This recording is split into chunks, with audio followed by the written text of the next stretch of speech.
Boom! Covers halftime live for the New York Jets at the Indianapolis Colts. And I just got a tweet from a fellow Jets fan, and he says, "A world of pain." And he was sitting there on his chair looking hopeless, which is exactly how I feel as a Jets fan. But I have a little bit of solace here that we actually like something for the second half. We're waiting for the numbers. We're going to get it very soon. Let's see if the number is up. It's available. Davis, we're looking at 6.5 for the Colts. You like that number? I'll tell you what, it's what we see. No, here's the deal here. What we saw last time, there's so much uncertainty. First of all, there's so much uncertainty with Josh Johnson being in the game. We have a bunch of things we saw in the first half we'll talk about in a minute, but let's get right to the pick. There's so much uncertainty in what's happening with the quarterback in the second half. But last week, what happened to the Colts in allowing the comeback? I just feel like this isn't a normal spot where a team is up. What are they up by 20? What are they up right now? They're up 28-10, so they're up by 18 points. 6.5 going to put us less than a touchdown here in the second half. We got to do it. It's just not a normal spot due to what happened last week. This is going to be in their heads. It's going to be in there going into halftime. It's going to be talked about. It's look what happened to us, let down last week. So the back door might be there, but I think the third quarter, the Colts come out and try to lay a whooping on them. I'm gonna take that number. Anything under 7, I said I would take it. 6.5, I'll take. We were waiting for something under 7. We got 6.5, so we're going to lock in the pick. Indy minus 6.5. You've been unstoppable with second half bets on TSN this year in front of the national Canadian audience. And now that we're international here, we're coming off of a pretty good bet last week. And now there's gear involved. We've got the Covers Plus EV shirt available for anyone that's going to be betting on this. If Davis is right, you post a ticket. We send out the merchandise. But look, you were just saying exactly as I was thinking coming into this. Last week, the Colts blow a key divisional matchup against the Tennessee Titans, and we see what they're doing so far on their offense, 7.9 yards per rush. They're unstoppable on the ground, and even when they have to throw it, 8.1 yards per pass. This offense in total, 8 yards per play on 35 offensive plays. And if they're going to be leading that run game going as well as it is in the first half, that's not going to get slowed down whatsoever. But let's start with the Jets offense matched up against the Indy defense, because I think this is the most interesting part. So first of all, before we get into the scheme here, you saw Mike White throwing on the sidelines like we all did. We were going back and forth looking at beat reporters and everything. He's still not officially ruled out for the game, but you don't think there's a chance coming back. Tell me why. Yeah, I jammed in, and we talked about it. I jammed in minus 7.5 live. I saw one thing, and I saw him throw the ball and look down his hand and shake his head. Now, it was clear to me at that point. I didn't care what happened in the tent. I didn't care what happened. His reaction when he shook his head, he said, "No, I can't go back in. I'm done." He knew it. And so at that point, it was minus 7.5 before they had deemed him out. I thought I got something there. I got a pretty good bet in there at 7.5 for that reason. We talked about going into the game at, how Indy would come out. You talked about Eberflus, and he doesn't want to pressure. I think the numbers you had were at the bottom of the league in pressures, right? Bottom of the league for pressures, bottom 5 for blitz rate. He just sits back in the soft zone. It's what he does. So I said coming in that I thought that you saw how successful Mikey White was last week against soft zone. So I thought he was going to pressure. They would pressure him for sure. But I didn't think it would happen in the first 3 series because they would have the Jets would have built-in blitz beaters that he would be comfortable with. He would know exactly where to go on those few first blitzes. I said after those first 3 drives, then let's see the blitzes will come, and he has to make plays off script, and he wouldn't be as successful. That was what I was going to determine my bet on, was after the first 3 or 4 series, and then the blitz start coming. We didn't get to see that because it was already a 17-point game, 14-point game. He was out of the game, so that shifted off. But that's one thing we were looking at coming into the game. Jets with White, 7.2 yards per play. Jets with Johnson, 4.2 yards per play. A massive difference between these two quarterbacks. And really, you can't blame him. It's an impossible situation for Johnson to have to deal with very little prep, coming in, obviously, on very short notice. This whole game and what LaFleur was doing, moving up to the press box, everything was built around White.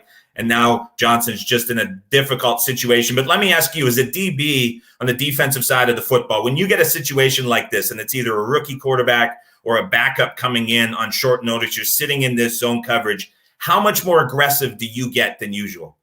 Downhill. Straight downhill. That's it. I mean, look, and you see it as a DB when you see, because he's not going to get to his – it was funny. Mikey White was getting to his reads. He's impressive. He's not a rookie. That's the thing. Either is Josh Johnson, but Josh Johnson doesn't look the same.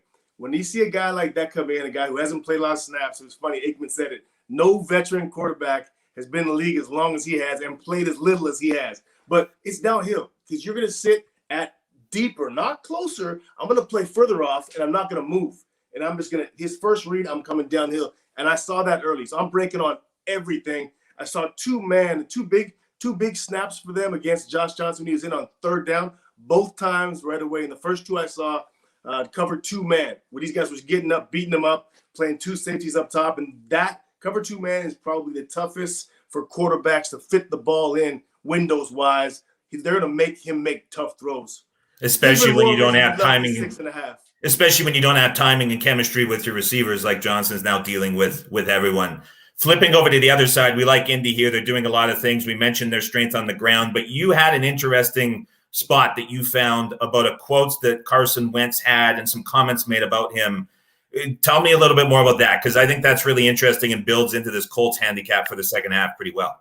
Yeah, you know what? It was a beat reporter, I believe, that we got it from, but it was a direct comment to Carson from Frank White saying, take care of the ball. Do not, whatever you do not turn the ball over. Take care of the ball. If you have to, check it down. Usually it doesn't, guys say that. It's a common thing. We're not rocket science. It's not rocket science here, Adam. Take care of the ball. But when it's a direct comment from a quarterback to a coach that's told to everybody, take care of the damn ball, and he was being specific about it and trying to hammer it home so it's blatantly clear in Carson's head. When it's spelled out to everybody, I think Carson, more reason why, that he's going to take care of the ball in the second half, which, might not be the best thing for the 6.5, to be honest, because he might be a little more cautious. But it's okay. They're running hard. The way they're running the ball, it's okay. The biggest thing with the 6.5 to me is, this is what it was, is what I saw last week. A team like the Colts, I think, is a pretty good all-around team. When you have and playing against a team that's not very good, when you have a letdown like you had last week, the only thing that gets the Jets back in this game, Adam, is a letdown. And when you have the scenario you had last week, you're not going to have a letdown again this week. Hence our play. Tough to expect it. Exactly it. And like we were saying, the Colts now up by 18 points. They're running the ball extremely well. You're not expecting the letdown. That's really going to be the big difference here, I think, is they're able to control it. You pulling out the football. Is this a ball control segment? You promised me a peanut punch. You tweeted, you hit me up. As soon as that punch from Leonard and he caused a fumble, you tweeted me and said, or you text me, said, peanut punch, before the broadcast said it. What you got? It's tough to do it over air, but let's talk about it. We're in Toronto. We'll get out there in the backyard, maybe on the field, and I'll maybe try to pull a thing or two out from the high school glory days. But one thing before we let you go here, I'm very curious because the Jets front seven has long been the strength of this defense against the run, stopping it. We've been talking about how effective the Colts have been running it. We've said how nice it is to be playing downhill from the DB perspective against a rookie QB. But let me ask you, put you on the flip side here. The Jets front seven getting absolutely gashed. How demoralizing is it for a secondary and DBs within it to be playing behind the front seven that's usually the strength that's getting absolutely tore up and putting you guys on an island? 2 words, gap integrity. Because the Jets are so good against the run and they're getting gashed right now, I believe you're going to see guys trying to make plays, jumping out of gaps, guys in that front 4, guys in that front 7, trying to make plays, trying to make sure they stop the run. And when you do that, you try to make plays outside of the scheme, you jeopardize gap integrity. I would expect in the second half, more. I think the saying is more money, more problems, or it's more problems, more problems. That's what I would expect from the Jets in the second half, jumping out of gaps, trying to make plays. When you're getting gashed and you have no answers, you're gonna try to make plays. I would expect some problems with their gap integrity because they can't stop this run. Let's hope that the Colts keep on running over them. Again, the pick for the second half, Indy minus 6.5. We'll see if Ches can keep on his heater here between TSN. We'll throw covers in the mix. You've been incredibly good with these second half bets all year. I really like this one.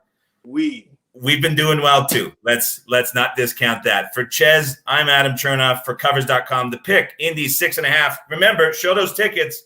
You get the Plus EV shirt after. And one more thing. Thanks for all the love and comments and stuff on hitting me up on Twitter and us up. I appreciate it. It's good stuff. Let's keep this thing rolling. It's having a good time doing it. Let's do it. Colts 6.5 for the second half. See you back Monday Night Football.